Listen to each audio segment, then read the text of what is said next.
Hiya, so it's the end of the month. I thought I'd give you a quick look at where the build is rather than do a sort of scripted thing. So first up, the strafing, there's no animations, but the player can actually strafe when they're encumbered now, so that's a lot more useful.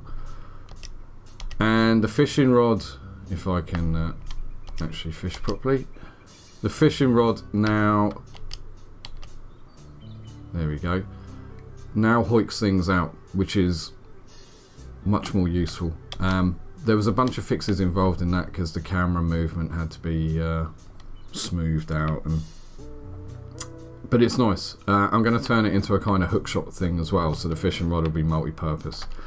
The replacement actors, when you pick things up, they're in, so you get little stumps, or I can leave little dirty patches under pots, you know, anything like that. You might be able to see through the YouTube compression that the moving grass is in the little foliage stuff, not the long grass, but this little thin, skinny stuff. So it just takes the edges off of things. I've had a couple of goes at doing this and it's always looked rubbish, but I finally got something that I like, so that was nice. I don't think anything's changed in the interiors. That's all still pretty much, you know, where it was. You can still pick things up and throw them. There's not much else to really do in here. So the big thing was I've gone back into the dungeons. So there's a little placeholder hole in the ground here. So anything you've seen about the dungeons before, it's probably just had textures from Lumo thrown in. I did a really quick pass on this stuff at the start, mainly just to get a feel for how big the rooms are and to sort of clamp the camera and do some systems work. But now it's time to actually make a start on this. So I've got ZBrush and I've had a go at trying to do my own textures. So I wanted that kind of chunky blizzardy sort of nearly hand-drawn feel, which, you know, a lot of what they do is just, you know, straight sculpts. So I did the floor first, which is super easy. You know, it's just a bunch of boxes, trim off the edges, throw them into Substance Painter, use some of the generators, and then hand draw some stuff over the top. And it came out pretty well. They look pretty good, actually. I was quite pleased with them. So the next thing was doing the walls, and I've gone much more out to really, you know, try and draw over the top of the sculpt here and make it look, you know, more like the style that I want.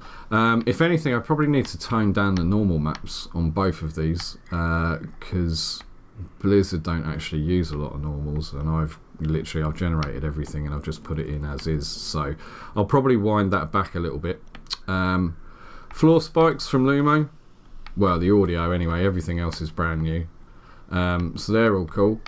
And moving platforms, yeah. Now these aren't really finished, they don't respect the player in any shape or form, but I've got all the different implementations, so they will ping pong about. I can put them on paths. This is, you know, not a complicated path, but it is a path. And I've also set up the movement controller on the character to actually prevent you falling off the ledges now. That was actually built into Unreal, which was cool. I didn't have to do any work, yay. Typical Zelda trope, but it does make, you know, change the feel of things, which was sort of cool. I've removed Fmod, so I'm just using Unreal's audio now. So the reverb seems to be quite nice. That means the compile times are much faster, which is really good. So I'm hoping to be able to do all of the audio with just Unreal's system, which would be lovely. Ooh, there's no def, so you can just do what you want. The doorway was another sculpt. That was, you know, I'm basically sculpting boxes in ZBrush, as you can tell. The water is different from the outside water. I had to redo the shader, so you can kind of see the barrels there. Rather than everything being black, the water's actually a little bit more transparent in the dungeon, so you can kind of see the floor. You probably won't on the YouTube compression, but you can see the floor, and it's got some refraction. And I've redone all of the like wave highlights, so you get some little sparkles and stuff, but it's not too overpowering, so that came out quite well. I've fixed the doorway transitions, I've put new material on the top of the walls, I've fixed the depth of field. These kind of fake volumetrics, these are quite nice as well. This is a trick I got off the Lighting Academy stuff. It's actually a sphere with inverted normals around the light and the particle effect. So if you put a transparent material in the sphere, you get fake volumetrics, which is quite cheap, and it looks great. So when you come into the sphere, you get the glow. Actually, you might be better seeing it over the water. Yeah, like here, you can really see it. And yeah, it's just fake. Really nice. So that's about it. That's where the build is right now.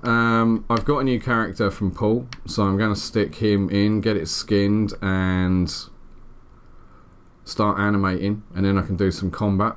And I'm going to be working on the dungeons other than that. So yeah, a bunch more art stuff to do.